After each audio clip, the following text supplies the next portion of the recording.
Hey guys, कैसे हैं आप लोग। मैं आकाश रस्तोगी आप सभी का लर्न शिक्षा पे स्वागत करता हूं। बच्चों, हमने लास्ट वीडियो में क्लास 7 साइंस का चैप्टर 2 न्यूट्रिशन इन एनिमल्स का पार्ट 1 कवर किया था, जिसमें हमने चैप्टर का एक बेसिक इंट्रोडक्शन लिया था। थोड़ा बेसिक से हमने स्टार्ट किया था।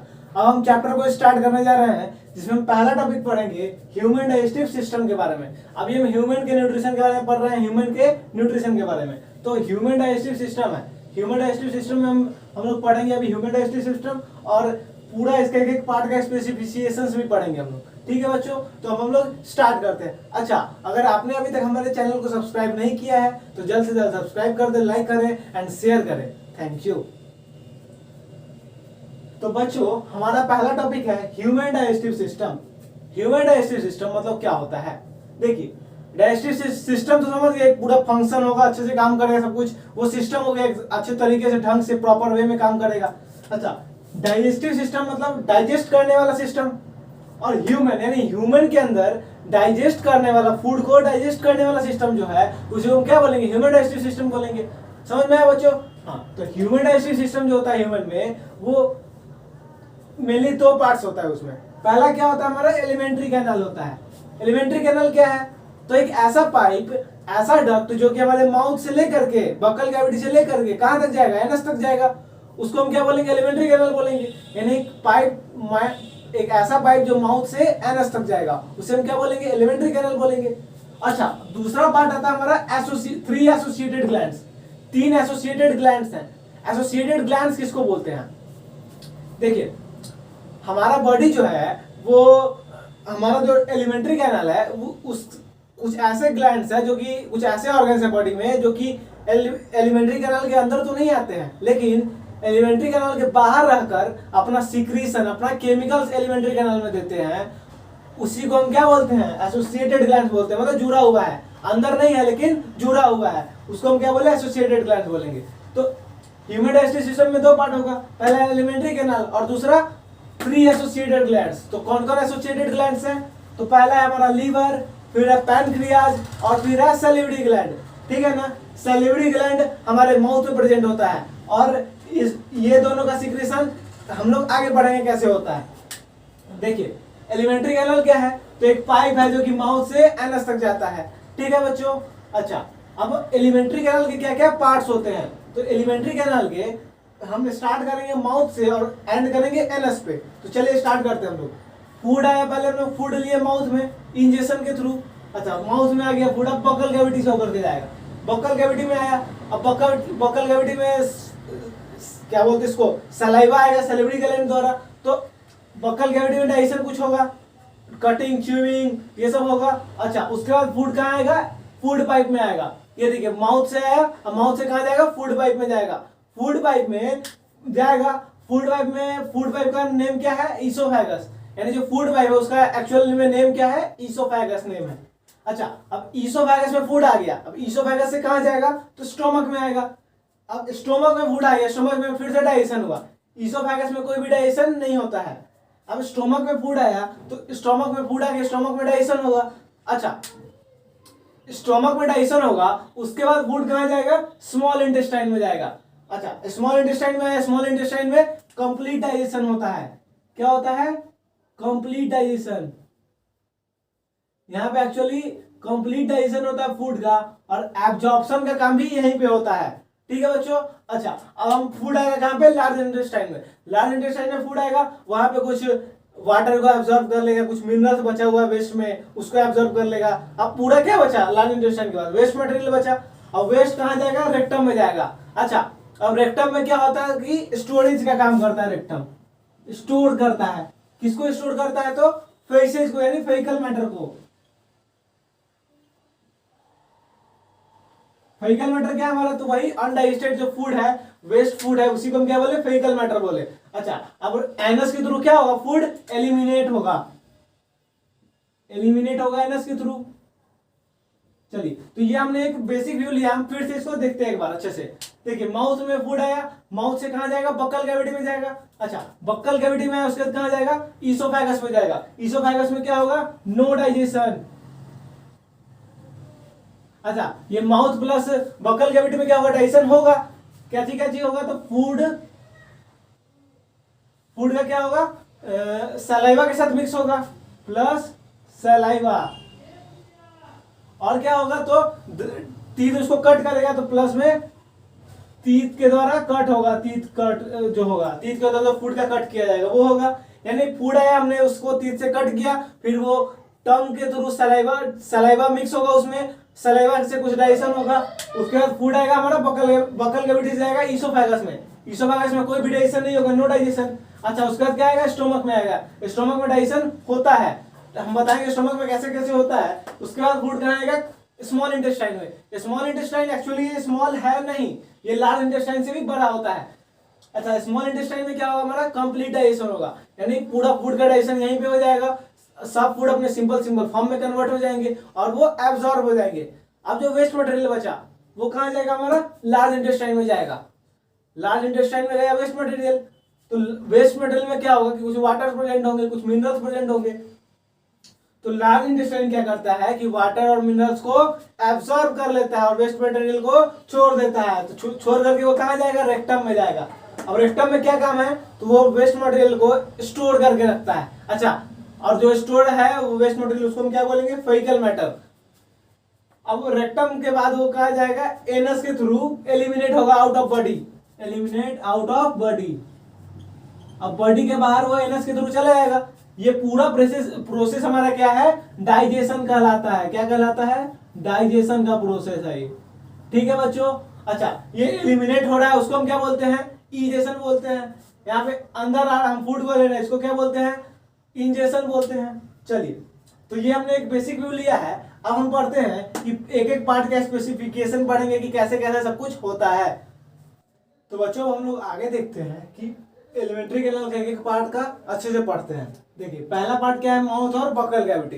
तो माउथ और बकल कैविटी में क्या क्या प्रेजेंट होता है, टीथ प्रेजेंट होता है, टंग प्रेजेंट होता है, और प्लस में सैलिवरी ग्लैंड प्रेजेंट होता है, प्लस में salivary gland, salivary gland present होता है। तो सैलिवरी ग्लैंड है तो क्या करेगा, अपना कुछ केमिकल्स देगा फूड को डाइजेस्ट करने के लिए। अच्छा देखिए, तो माउथ हो गया, बकल कैविटी हो गया और सैलिवरी ग्लैंड हो गया। तो इसमें क्या है, टीथ प्रेजेंट होता है। टीथ देखिए, टीथ का काम क्या है, तो टीथ क्या करता है, कटिंग में हेल्प करता है, च्यूइंग में हेल्प करता है, ग्राइंडिंग में हेल्प करता है, ये सब। अच्छा देखिए, टीथ के बारे में हमको अच्छे से पढ़ना है। तो क्या है कि टीथ जो एक आउटर कवरिंग से कवर होता है, जो कि हार्ड सब्सटेंस होता है, बहुत ही हार्ड होता है, स्ट्रांग होता है, शाइनी होता है और व्हाइट होता है। तो उसी को हम क्या बोलते हैं, इनामेल। हार्ड होगा, व्हाइट होगा, शाइनी होगा, उसी को हम क्या बोलते हैं, इनामेल बोलते हैं। हमारे बॉडी में जो सबसे हार्डेस्ट सब्सटेंस होता है वो क्या है, इनामेल ही है। अच्छा बच्चों, अब हमने समझ लिया कि टीथ का आउटर कवरिंग क्या होता है। अब जो एडल्ट टीथ होते हैं, जो कि एडल्ट बच्चे जो होते हैं, एडल्ट जो लोग होते हैं, उनके पास 32 टीथ्स होते हैं। 16 टीथ्स इन अपर जॉ, 16 टीथ्स इन लोअर जॉ। अच्छा देखिए, अब human develop 2 sets of teeth. Human क्या है कि ह्यूमन के पास लाइफ में 2 टाइम टीथ आता है। पहला हमारा मिल्क टीथ होता है, दूसरा परमानेंट टीथ होता है। तो बेबी टीथ को ही हम मिल्क टीथ भी बोलते हैं। मिल्क टीथ, इसका संख्या कितनी होती है, तो 20 नंबर्स। अब स्टार्ट कब होता है मिल्क टीथ आना, तो 5 से 6 महीने का जब बच्चा हो जाता है तो मिल्क टीथ आना उसे स्टार्ट हो जाता है, यानी बेबी टीथ आना स्टार्ट हो जाता है। अच्छा, दूसरा आता है हमारा परमानेंट टीथ। परमानेंट टीथ आता है जब बच्चे 6 से 7 साल के हो जाते हैं, तो हमारा परमानेंट टीथ आना स्टार्ट हो जाता है। अच्छा, अब ये 32 इन नंबर्स होते हैं, इनकी संख्या कितनी है, 32 है। अब देखिए, हमारे बॉडी में जितने भी टीथ हैं 32, वो 4 काइंड्स के होते हैं, incisors, canines, premolars and molars. Incisors, canines, premolars and molars. यानी इंसीजर्स का काम क्या है, तो कटिंग में हेल्प करेगा, फूड को कट करने में। अच्छा, कैनाइन्स क्या करेगा, तो फूड को टीयर करने में, फाड़ने में। अच्छा, प्रीमोलर्स और मोलर्स का काम क्या है, फूड को ग्राइंडिंग में, फूड ग्राइंडिंग में हेल्प करता है। कौन, प्रीमोलर्स एंड मोलर्स। अब हम लोग पढ़ते हैं बच्चों टंग का क्या क्या काम है, और प्लस में सैलिवरी ग्लैंड का। तो हम लोग देखते हैं कि अब हमने अभी टीथ का फंक्शन देख लिया, टीथ कैसे है, तो ये कौन कौन होते हैं, क्या क्या काम होता है। अब हम लोग टंग का देखते हैं।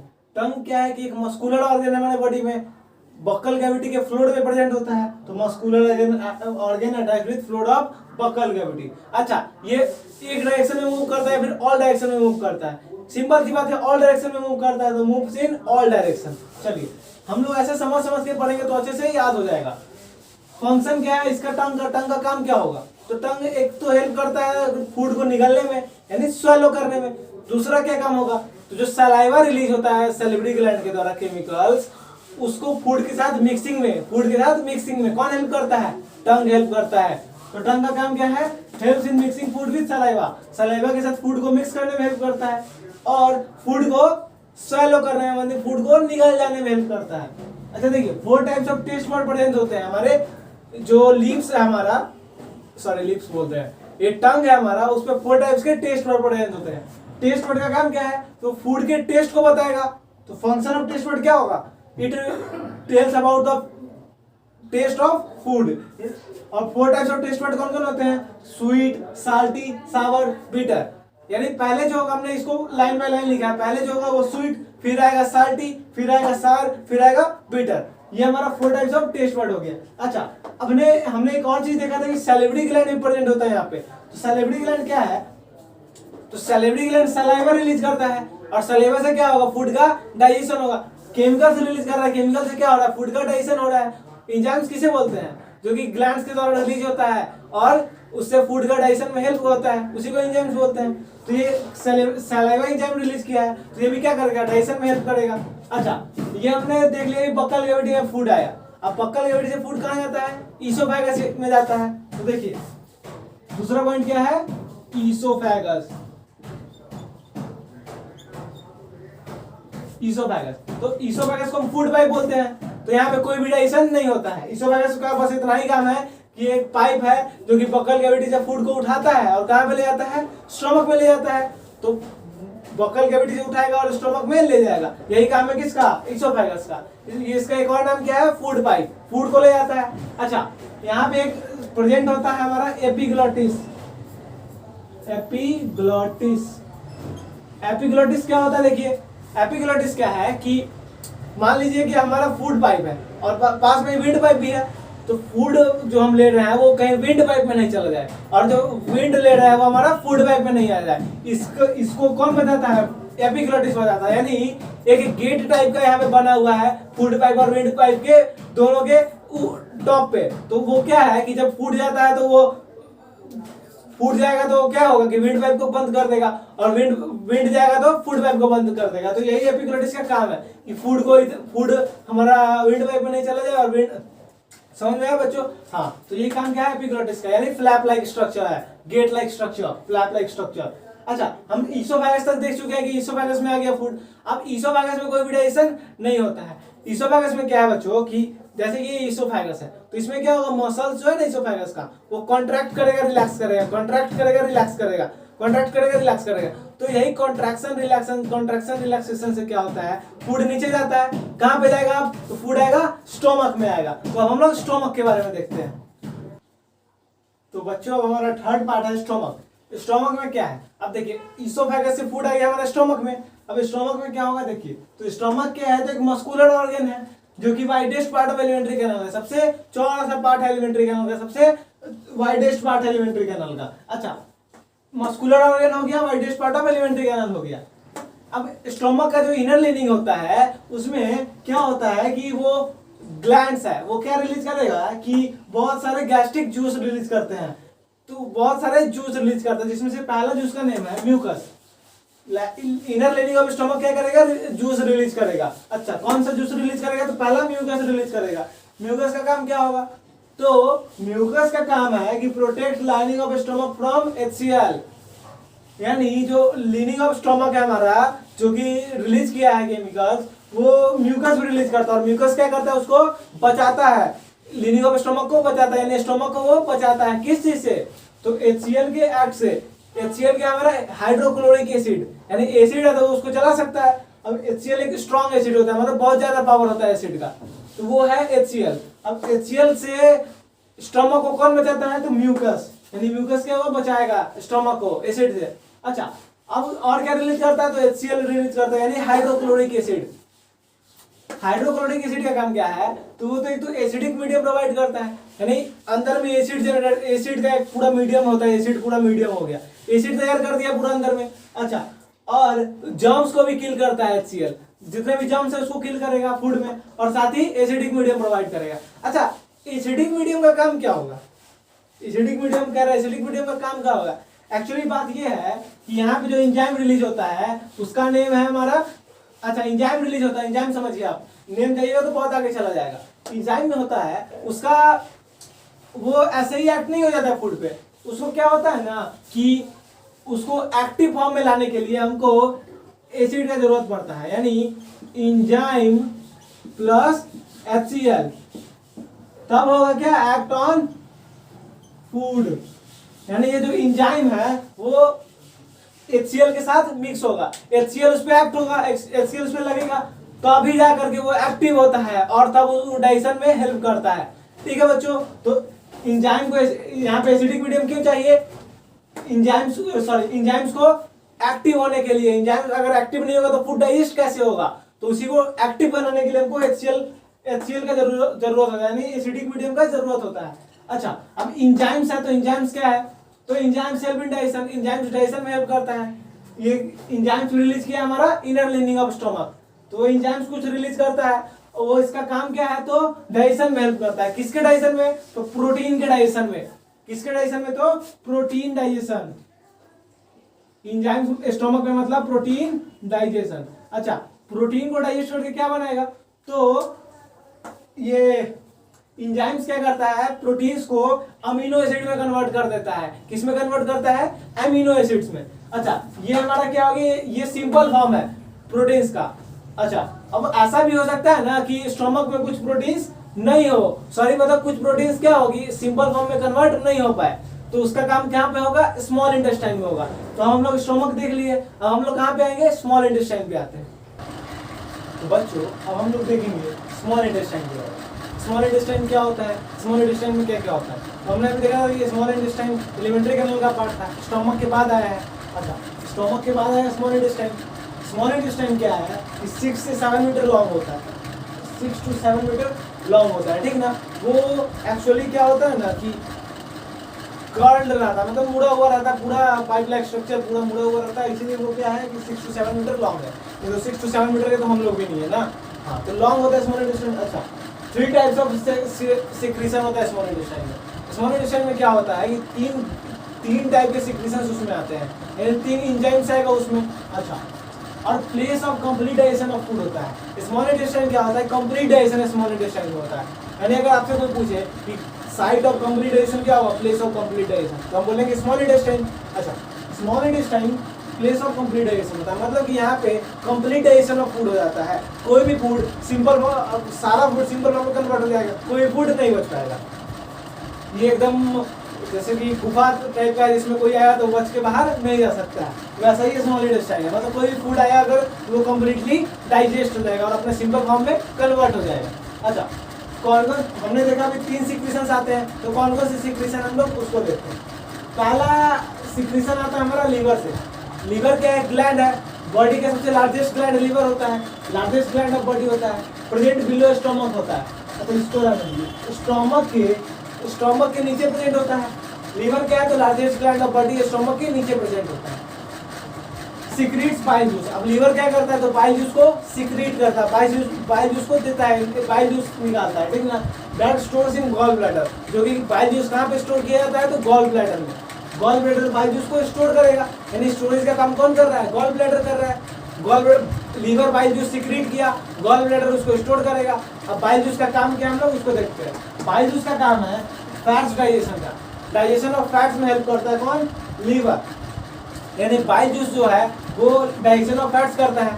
तो लीवर हम कह सकते हैं लीवर बाइल जूस सिक्रीट करता है, जो कि गॉल ब्लैडर में स्टोर होता है, और बाइल जूस का काम क्या है? तो digestion of fats, fat digestion में हेल्प करेगा। अच्छा, ये हमारा हो गया पहला सिक्रीशन। दूसरा सिक्रीशन कहाँ से आता है? दूसरा सिक्रीशन आता है हमारा पैनक्रियाज से। कहाँ से? पैनक्रियाज। पैनक्रियाज क्या है? तो एलो लीफ शेप्ड ऑर्गन है, एलो लीफ टाइप के शेप का है, जो कि एलोइस इन कलर होता है, ऑर्गन है, प्रेजेंट बिलो स्टमक, ये भी स्टमक के नीचे प्रेजेंट होता है। अब देखिए सिक्रेट्स पैनक्रियाटिक जूस, यह क्या करता है? पैनक्रियाज पैनक्रियाटिक जूस निकालता है, पैनक्रियाटिक जूस को सिक्रीट करता है। अच्छा, पैनक्रियाटिक जूस सिक्रीट किया पैनक्रिया, इसका काम क्या है पैनक्रियाटिक जूस का? तो ये कार्बोहाइड्रेट, फैट्स और प्रोटीन डाइजेशन में हेल्प करेगा, यानी digestion of carbohydrate, fats and protein. समझ में आया बच्चों? ये हमारा पैंक्रियाज हो गया। तीसरा सिक्रीशन आता है हमारा खुद स्मॉल इंटेस्टाइन से। स्मॉल इंटेस्टाइन से क्या सिक्रीशन है, तो small intestine intestinal juice secrete करता है। इंटेस्टिनल जूस सिक्रीट करता है, जो कि हेल्प किस चीज में करता है, carbohydrate, fats and protein digestion में। ठीक है बच्चों, ये हमारा हो गया liver, pancreas and small intestine. अच्छा, यहाँ पे एक नोट दिया गया है, in small intestine complete digestion of food takes place. Small intestine में क्या होता है कि फूड का कंप्लीट डाइजेशन होता है and all food are converted into simple form. और जितने भी फूड्स प्रेजेंट होते हैं सारे फूड सिंपल फॉर्म में कन्वर्ट हो जाते हैं। हमने आपको बताया अभी कि जितना भी फूड होगा सारा सिंपल फॉर्म में कन्वर्ट हो जाएगा। अच्छा, अब कौन कौन से फॉर्म में कन्वर्ट होता है हमने पहले भी देख रखा है फर्स्ट वीडियो में, हम अब भी देख लेते हैं। कार्बोहाइड्रेट ग्लूकोज के फॉर्म में कन्वर्ट हो जाएगा। ये प्रोटीन जो है अमीनो एसिड में कन्वर्ट हो जाएगा, प्रोटीन अमीनो एसिड में। अच्छा, fats fatty acid and glycerol में। कार्बोहाइड्रेट्स ग्लूकोज में, कार्बोहाइड्रेट्स ग्लूकोज में, प्रोटीन्स किसमें, अमीनो एसिड में, एंड फैट्स किसमें, फैट्स होगा हमारा फैटी एसिड एंड ग्लिसरॉल। ये हमारा 3 हो गया। अच्छा, अब हम लोग देखेंगे absorption in small intestine. Small intestine में एब्जॉर्प्शन कैसे होता है उसके बारे में थोड़ा डिटेल्स में पढ़ेंगे। तो बच्चों अब हम लोग देखते हैं absorption in small intestine. Small intestine में एब्जॉर्प्शन कैसे होता है। देखिए, स्मॉल इंटेस्टाइन क्या है, स्टोमक के नीचे आता है, कंप्लीट डाइजेशन ऑफ फूड होता है। अच्छा, स्मॉल इंटेस्टाइन में एब्जॉर्प्शन क्यों होता है? अरे कंप्लीट डाइजेशन ऑफ फूड कहाँ पे होता है, स्मॉल इंटेस्टाइन में। अब स्मॉल इंटेस्टाइन में कंप्लीट डाइजेशन हो रहा है तो एब्जॉर्प्शन भी कहाँ पे होगा, स्मॉल इंटेस्टाइन में ही होगा। तो inner lining of small intestine has numerous finger like projection called villi. अब जो स्मॉल इंटेस्टाइन है उसका इनर लाइनिंग है जो इंटरनल सरफेस, उसमें क्या होता है ना कि बहुत सारे फिंगर लाइक प्रोजेक्शंस प्रेजेंट होते हैं, फिंगर लाइक स्ट्रक्चर्स प्रेजेंट होते हैं, उसको हम क्या बोलते हैं, विलाई बोलते हैं। यानी villi finger like projection present on the inner lining of inner lining of small intestine। small intestine के internal पार्ट में क्या होगा, फिंगर लाइक प्रोजेक्शन प्रेजेंट होगा, उसको क्या बोलेंगे, विलाई बोलेंगे। अच्छा, विलाई का काम क्या है, विलाई क्या करता है कि सरफेस एरिया को इंक्रीज करता है, यानी एब्जॉर्प्शन के लिए जो सरफेस एरिया है उसको क्या करेगा, इंक्रीज करेगा।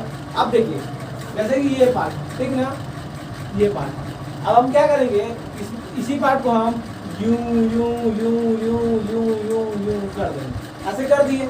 अच्छा, तो ये क्या हुआ कि बहुत सारा एरिया बन गया, ये देखिए पूरा ये एरिया बन गया हमारे पास, ये पूरा एरिया बन गया, ये पूरा। तो ये क्या कर रहा है, सरफेस एरिया को इंक्रीज कर रहा है। कौन, तो विलाई। विलाई का काम क्या है, सरफेस एरिया को इंक्रीज करना।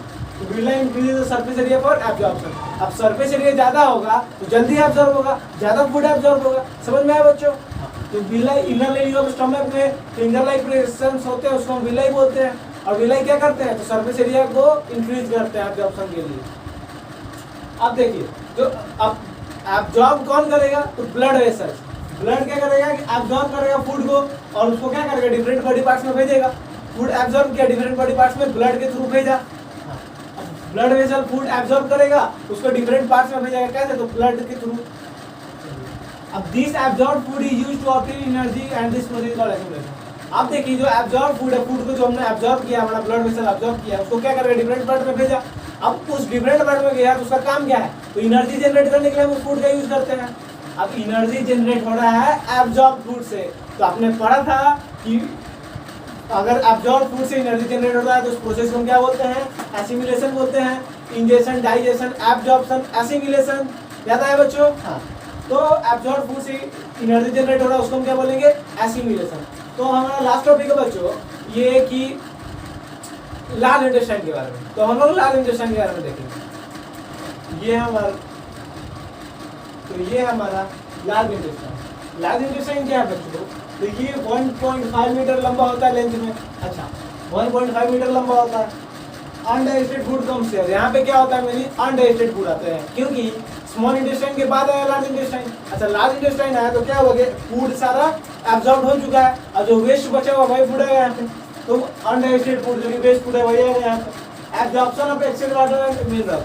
अब यहाँ पे क्या होता है, वेस्ट फूड से भी कुछ एक्सेस वाटर को ले लिया जाता है, कुछ सब मिनरल्स को एब्जॉर्ब कर लिया जाता है, ठीक ना। तो absorption of excess water and minerals large intestine में होगा। Left waste passes to rectum. अब कुछ एब्जॉर्प्शन हो गया वाटर का, मिनरल्स है, तो अब क्या होगा कि उस फूड को हम क्या करेंगे, रेक्टम में भेज देंगे। यानी लार्ज इंटेस्टाइन के बाद क्या आएगा, रेक्टम आएगा। रेक्टम में भेज दिए फूड को, अनडाइजेस्टेड फूड को। अब रेक्टम क्या करता है, रेक्टम उस फूड को स्टोर करेगा यानी जो अनडाइजेस्टेड फूड है, जो लार्ज इंटेस्टाइन से है, उसको स्टोर करेगा। यानी स्टोरेज का काम कौन करता है? रेक्टम करता है। स्टोर करेगा फूड को किस फॉर्म में? तो फेकल मैटर के फॉर्म में। फेकल मैटर किसे बोलेंगे? हम जो एनएस के थ्रू अनडाइजेस्टेड वेस्ट को बाहर निकालते हैं बॉडी से, उसी को फेकल मैटर या फेसिस बोलते हैं। तो फेकल मैटर के थ्रू फूड को स्टोर करता है कौन? रेक्टम। अच्छा, अब एनएस क्या करेगा? तो जो रेक्टम में फूड स्टोर है, वेस्ट स्टोर है, उसको बाहर निकालेगा एनएस के थ्रू। एनएस का काम क्या है? Faecal matter from rectum passes out of the body through anus. और फेकल मैटर जो होता है रेक्टम में, वो बॉडी से बाहर कैसे निकलता है? तो एनएस के थ्रू। तो ये हमारा हो गया। अच्छा, ये प्रोसेस जो है एनएस के थ्रू अनडाइजेस्टेड वेस्ट को बॉडी से बाहर निकालना, फेकल मैटर को बॉडी से बाहर निकालना, एनएस के थ्रू वेस्ट को, अनडाइजेस्टेड वेस्ट को बॉडी से बाहर निकालना, इसी प्रोसेस को हम क्या बोलते हैं? इजेशन बोलते हैं बच्चों। ये हमारा human alimentary canal human digestion वाला पार्ट खत्म हो गया। अब हम लोग कुछ एनिमल्स के बारे में, कुछ इंसेक्ट्स के बारे में जो भी कुछ बचा हुआ है, वो हम लोग नेक्स्ट वीडियो में सारा पार्ट कर लेंगे चैप्टर का। ठीक है बच्चों। अच्छा, आपके लिए कौन है? अगर आपने अभी तक हमारे चैनल को सब्सक्राइब नहीं किया है तो जल्द से जल्द सब्सक्राइब कर दें, लाइक करें एंड शेयर करें, साथ ही बेल आइकन को प्रेस करें ताकि हमारे वीडियो की फर्दर नोटिफिकेशंस आपको मिलती रहे। Thank you, have a nice day.